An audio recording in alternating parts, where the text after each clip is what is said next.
So Instagram, I have a love-hate relationship with it because on the one hand, I've been posting for a really long time, just experimenting, like you said, throwing spaghetti at the wall, trying to see what sticks, and trying to keep. And I don't have a niche either, so that's another thing working against me. I think having a niche kind of works in favor of the algorithm, but the thing I've realized after hitting over a million views on three videos on Instagram is shareability and relatability. So the first thing is relatability. Uh, can people feel what you're saying in that video or empathize with what you actually put in that video? And so the video you mentioned, the Black People Who Sound White video, apparently there's tons of us out here who actually went through that, being Bro, called.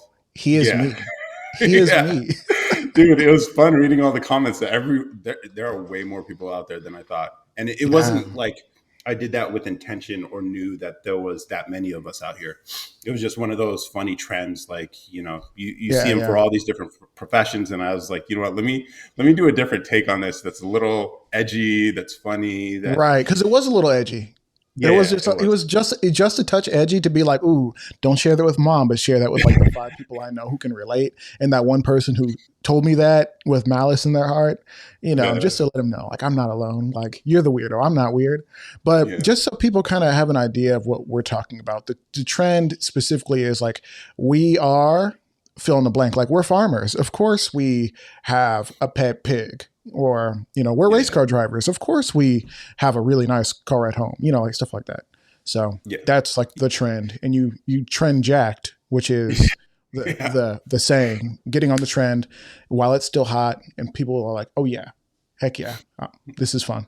Yeah, the funny thing is, I saw it on TikTok, and I saw some like Air Force guys do it, and I was like, you know what? What's something I could do? I could have done the engineer because I was formerly an engineer. I could have Hmm. done the nerdy stuff, but the Black People Sound White sort of fits my lane where it's like edgy. I like Yeah, edgy content without. I think the beauty of that topic was that it was edgy, but not crossing the line.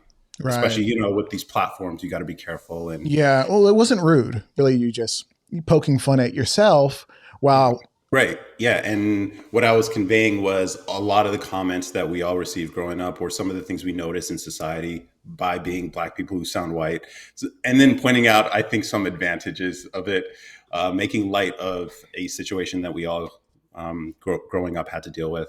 But mhm. the funny thing is, going through the comments, there were some people who were sort of triggered by that uh, post. of course. And it's interesting because, like, when you put stuff out there and it gets views and it goes viral, there will be a portion of people who will find something negative to say about it. And Yeah. that's one of the things with this social media game. You just have to accept you're going to get some hate no matter what.